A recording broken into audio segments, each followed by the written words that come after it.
Hi everybody and welcome to my Unruly Housewife channel. Today I'm going to show you a quick way to make a pretty veneer to put on jewellery or boxes or books or whatever you want to use it for, and it's a combed finish, or you might call it like a hand marbled look or feathered. It depends what description you want to use, I suppose. And now you can use lots of colours for this, or you can use two colours, say like black and white. You've got to have some contrast there, and you've got to have things that just play nicely together. I've made this combination. These are all Fimo Professional or Fimo Soft, and I've conditioned them and rolled them out into some equal sized kind of sausages. And as you can see, I've picked like bright ones like white and dark ones. This is Bordeaux, and then there's True Green and what's this one called? Mandarin, yeah. But these, you know, you can pick whatever colours you like. Just make sure that you'll be able to see the difference when you come to make the pattern. Okay, so now that these are all ready, I need to combine them, and I'm going to combine them by, well, putting them together, which is, I know, combining. I'm trying to keep the same colours away from one another so the same colours aren't touching, and then I'm going to kind of squish them into a kind of ball. Not a ball, more like a sausage, like this. So that's quite nice. Give them a little roll. Oops, very, very wobbly for the table, so I'm going to do it in the air, excuse me. And then I will take that and start to twist it. And I'm going to try not to bury any of the colours, although it looks as if it's going to be a bit, some of that dark one. And then you can squash them together. And just keep twisting and keeping an eye on those stripes.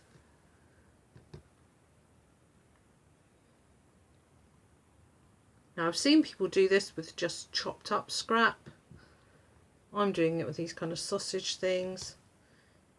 You can experiment and do what you like, see how it goes. I want to try and make that because I'm finding my colours getting lost here. So you could keep it stripy, or you could do this. Wow, look at that. So let's try and see if that helps. Simply because I don't want to lose all my colours.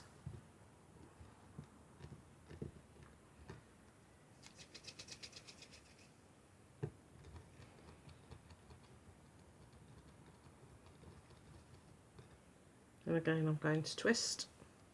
So as you can see, this is all pretty free form. Stripes looked good, but I felt it wasn't fun enough. And this, I don't know why this wanted to hide so much. Oops.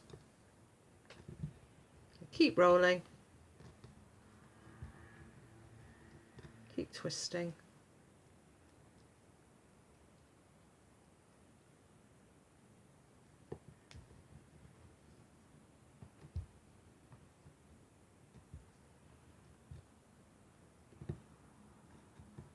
Now I'm going to roll this out, and I'm going to do it in line with my stripes, if you could call them stripes.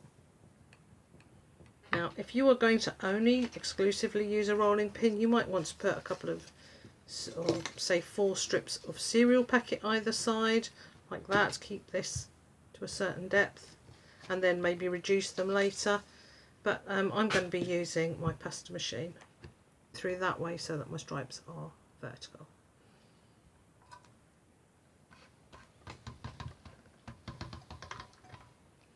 Okay, so put those through on 0, and now I come to make the chevron-y sort of pattern, and I'm going to leave this here, but I'll cut it off after.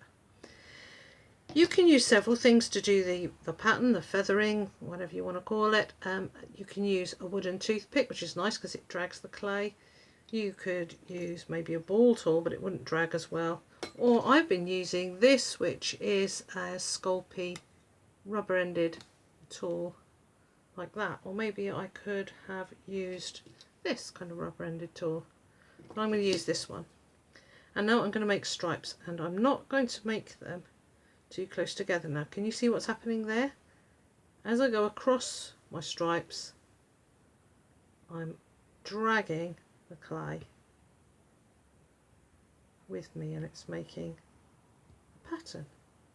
I'm not going to do it too close together, and I'll show you why in a moment.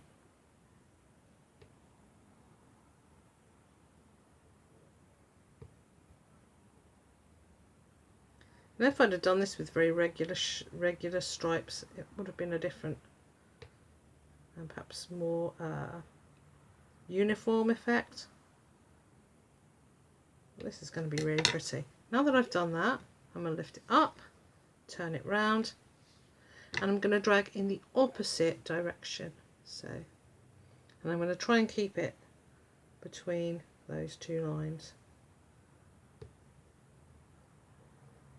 evenly.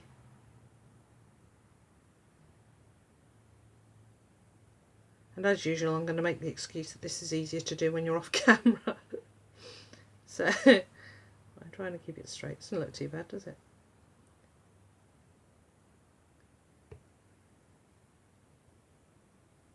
Oops.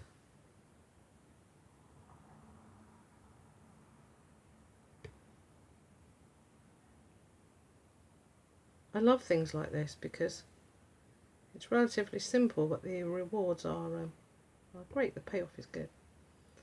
Okay, it's not the most even thing on earth, but I think it's going to work. So loosen this off again, and you can see there the effect that that has had. And I think I'll put it through a pasta machine. You know what?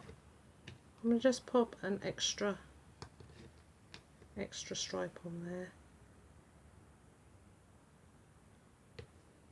and an extra stripe on there, just because I can.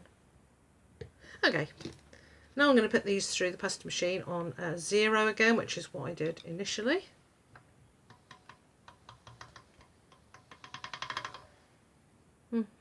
Well, that doesn't make a lot of difference because it's what I did initially.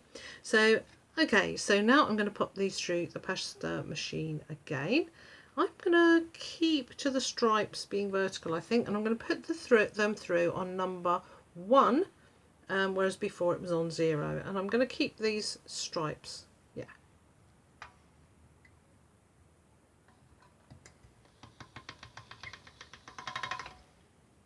Well, that didn't have a lot of effect, so now I'm going to put it through on number 2.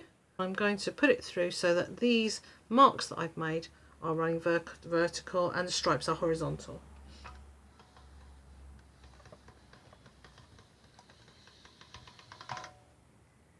Oh, and look at that, I love that. I love it. So there's a slight indentation left, so I'm going to try one more. This is going to be at number 3, and that's definitely as thin as I want it to get. And again, I'm going to run it through so that these are the indentations I made are vertical and the stripes are horizontal. But you know, you can try different experiments to see what you want, because you may want these stripes to be, you know, thinner, thicker, whatever. So you need to practice your way of doing it.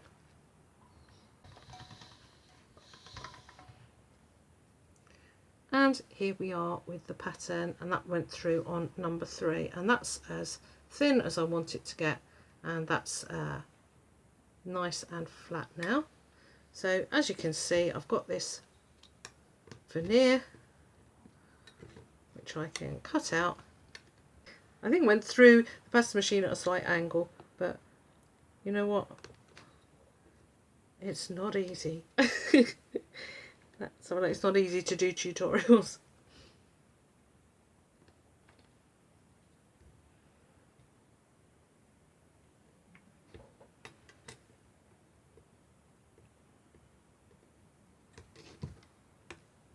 If you wanted to flatten out your pattern a bit and you didn't want it to get terribly thin, you could stick it onto a bit of scrap first before putting it through the pasta machine and keep it on a slightly thicker setting. But this is really nice. It's got that nice stripy back. It's got this on the front, and you can use that to, as I said, to put on all kinds of things to decorate them. And here's one I made earlier. I think those colours work really well together. That's quite subdued for me, isn't it? Usually everything I make is bright pink. And And if you've got any suggestions or questions or comments, do leave them down below. Give me a big thumbs up if you enjoyed this video, and I will see you soon. I love you all. Bye bye.